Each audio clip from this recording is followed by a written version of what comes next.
Have you ever looked around your home and thought, okay, everything looks fine, so why does my life still feel stuck? You're working hard. You've cleaned the house.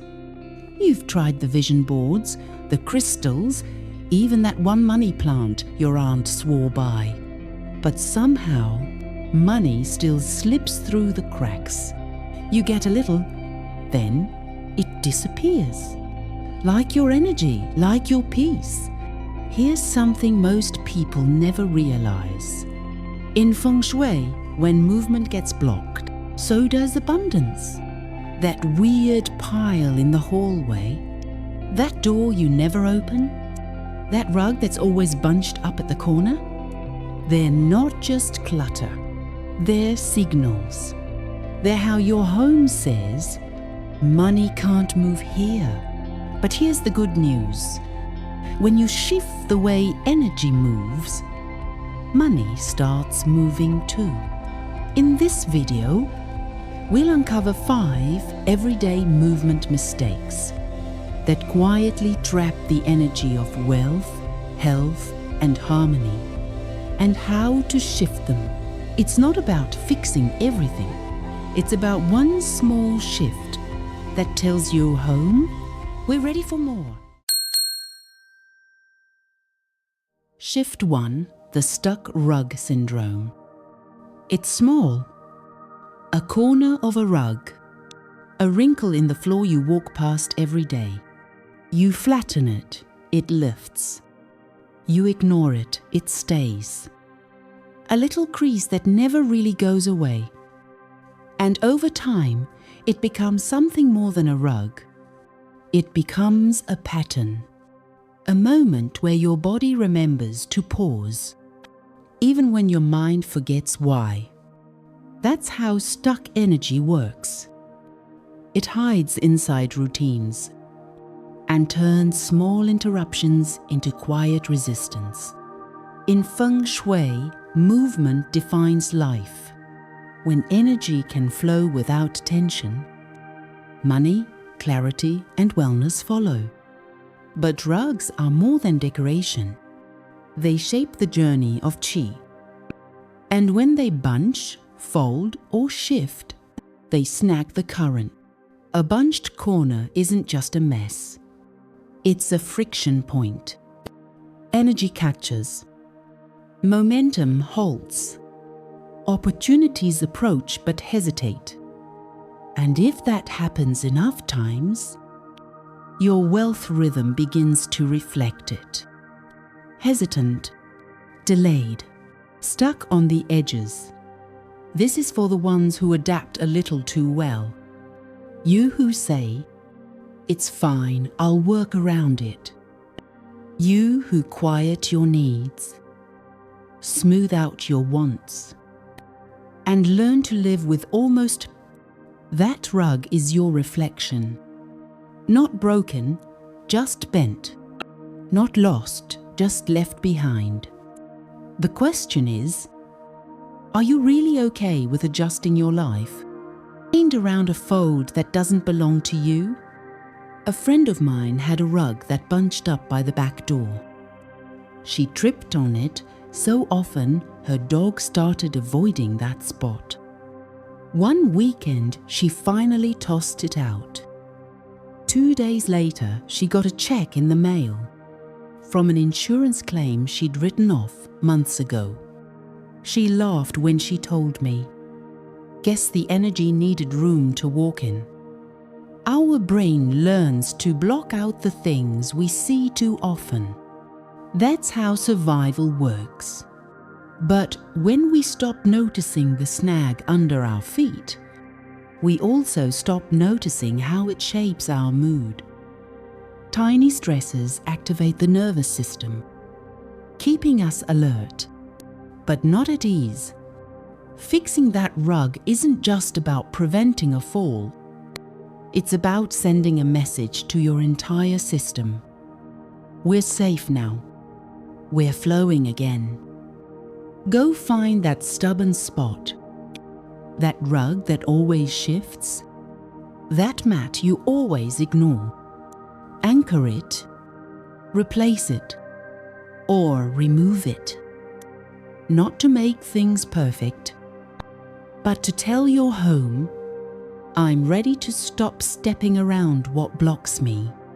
Comment below. What tiny stuck thing have you been walking around for too long? And if your bathroom mat still does a full flip every morning, just know you're not failing, you're flowing in progress. Shift 2, the blocked door that blocks more than you think.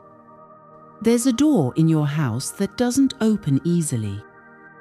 Maybe it sticks. Maybe something's always behind it. Maybe it just creaks like it doesn't want to be touched. So you avoid it. You push a little harder. You stop noticing the way your body tenses before you reach for it. But every time you do, a part of your energy hesitates, too, like it's asking permission, in a place that should feel yours. Because sometimes it's not the door that resists. It's what you've let it hold. In Feng Shui, doors are not just passageways. They are energetic invitations. They tell Qi where to go and how welcome it feels. A blocked door disrupts this message. It creates resistance, right where flow should begin.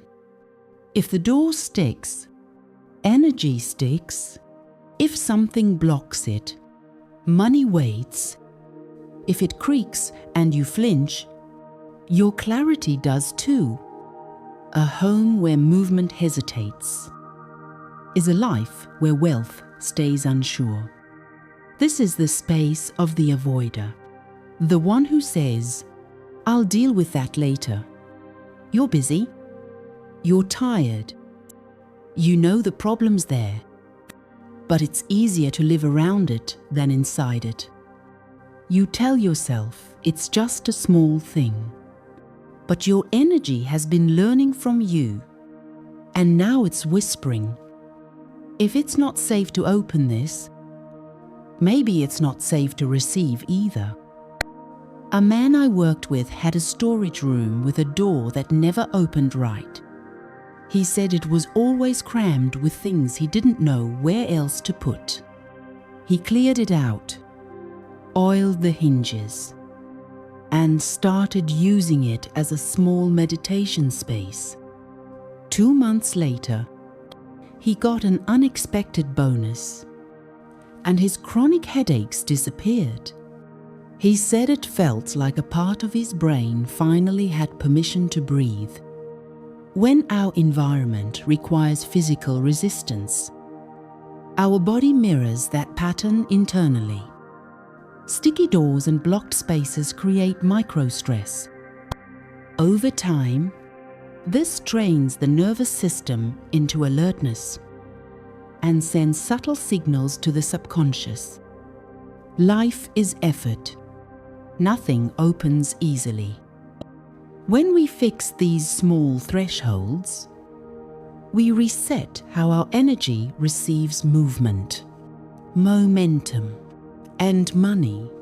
Walk to every door in your home, open it. Notice how it feels. Does it glide or grind? If it sticks, fix it. If it's blocked, clear it. Let every door say, we're not afraid to welcome what's next. Comment below which door in your life feels like it's asking to be opened. And if that one closet door still squeaks like a haunted movie, light a candle, open it anyway, and tell the ghosts they need better energy. Shift 3, the hallway that never breathes.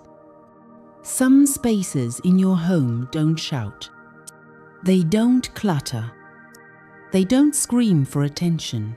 They just feel paused, like a breath that never finished, like a thought that gets stuck mid-sentence.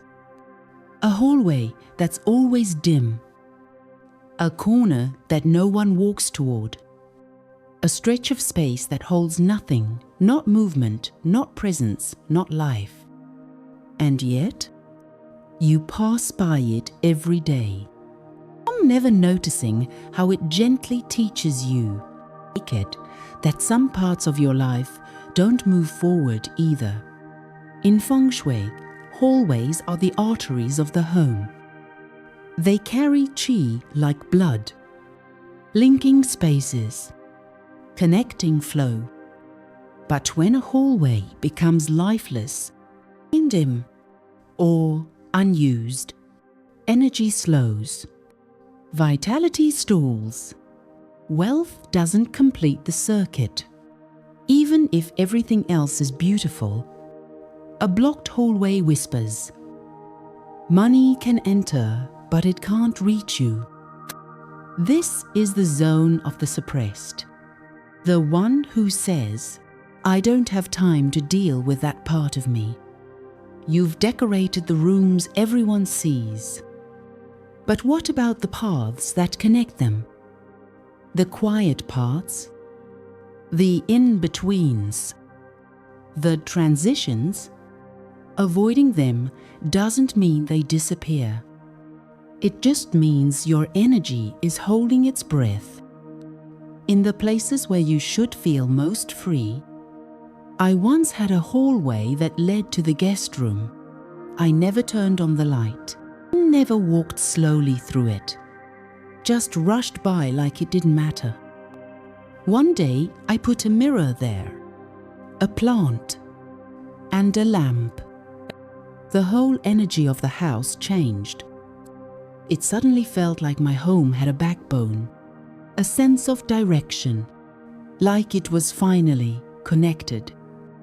Dim or dead spaces create subtle emotional disconnection.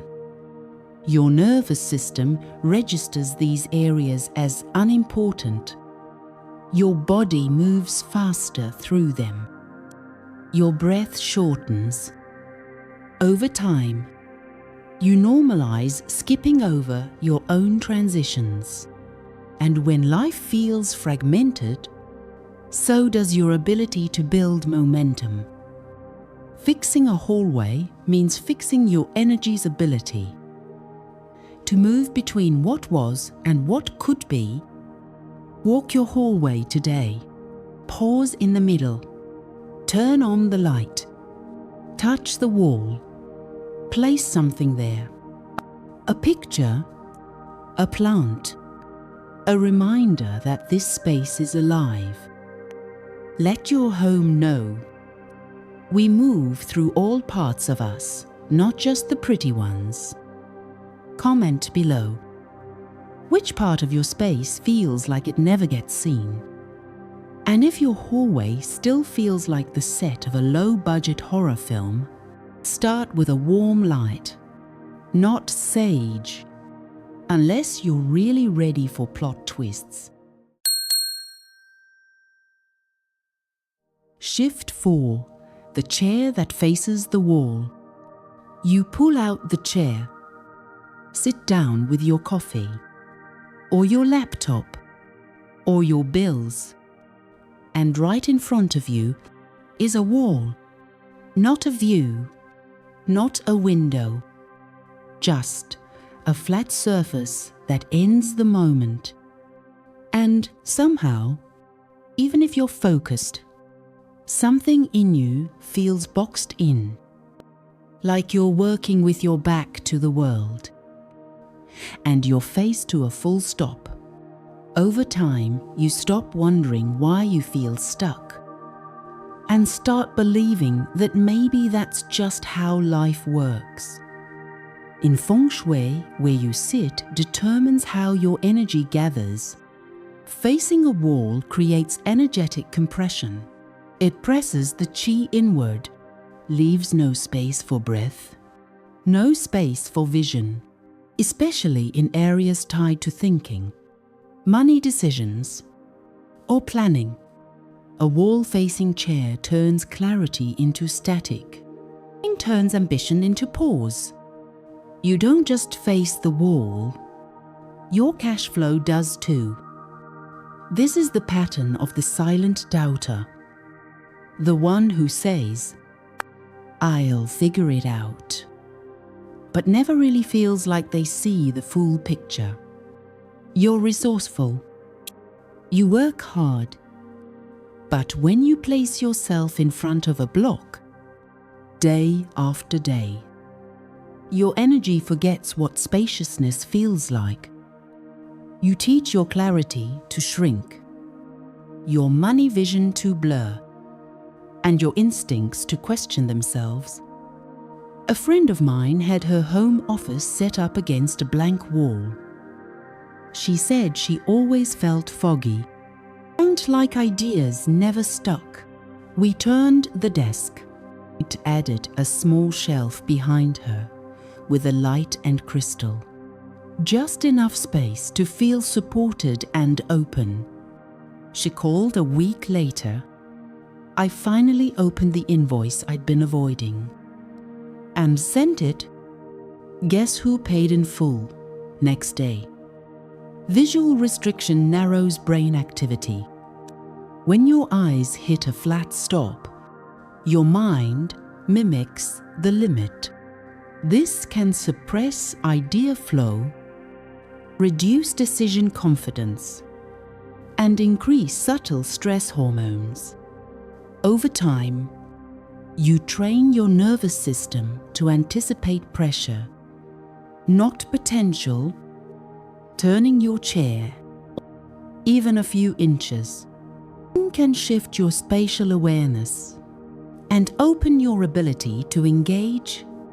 Look at where you sit most often, especially when you're thinking about money or your next steps. Does your body face resistance or expansion? Try this. Turn the chair. Add depth to the wall. Give your clarity a horizon. Then say, "I see more now, and I'm ready to move." Comment below.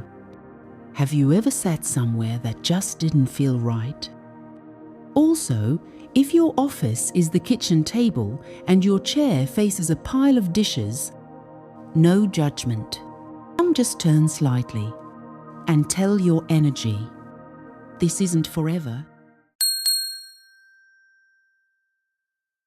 Shift 5, the object that blocks the path. There's something always in the way. A chair that sticks out too far. A laundry basket in the hall. A plant placed just slightly wrong. You don't think much of it until your hip hits it. Your shoulder grazes it. Your mood dips for no reason. You move past it, but it leaves a trace, a pause, a shift. There is a small drain on your presence. That's how chi gets interrupted. Not in big blocks, but in tiny collisions that add up to resistance. In Feng Shui, clear pathways mean clear momentum. When movement flows without obstruction, the house breathes, and so does your wealth. But when something repeatedly blocks your walk, your daily flow gets coded with friction. And where there's friction, there's fatigue. Where there's fatigue, clarity fades, confidence drops, and cash doesn't follow stuck steps. Even the strongest magnet, he can't pull abundance through cluttered currents. This is the pattern of the silent overachiever, the one who gets used to pushing through, who says, "It's fine, I'll just go around it." You do everything. You carry the load. But sometimes what blocks you isn't life. It's what you've accepted as normal. That object in your path, it mirrors all the weight you've learned to carry and all the space you've forgotten to claim. A client had a chair that always blocked the path from her kitchen to her door. She bumped it so often she started bruising. When she finally moved it, she told me, "I didn't realize how tense I'd become, just walking through my own space." A week later, she said she slept better, and for the first time in months, she woke up feeling strong. Physical obstructions create cognitive microstress. Every time you alter your body's movement to avoid something, your nervous system stores it as interruption. These add up. They reduce your sense of control, your internal rhythm, your energy reserve. Clearing the path reactivates your spatial confidence. It allows the body to feel safe in motion and reminds your field how to attract momentum. Find the one object you always move around. Even if just slightly, shift it, remove it, or find a better spot and say, "My path is clear, my flow is mine." Comment below. What's been in your way lately, and are you ready to move it? And hey, if it's a vacuum you haven't put away for 3 weeks, that still counts. Bonus points if it's charged and ready, because so are you. Sometimes all it takes is a small shift, not to perfect your home, but to remind your energy that movement is allowed and wealth is welcome. You don't have to rearrange your whole life overnight. Start with what you keep stepping around. Start with what hesitates to open. Let those tiny changes ripple into clarity, confidence, and the cash flow you've been waiting for. If you felt something shift in you today, tap like and let your energy say yes. And if you're walking this path too, subscribe and join the quiet movement of homes that heal back into flow. Share below. What part of your home feels like it's holding its breath? Your space speaks, wisdom listens.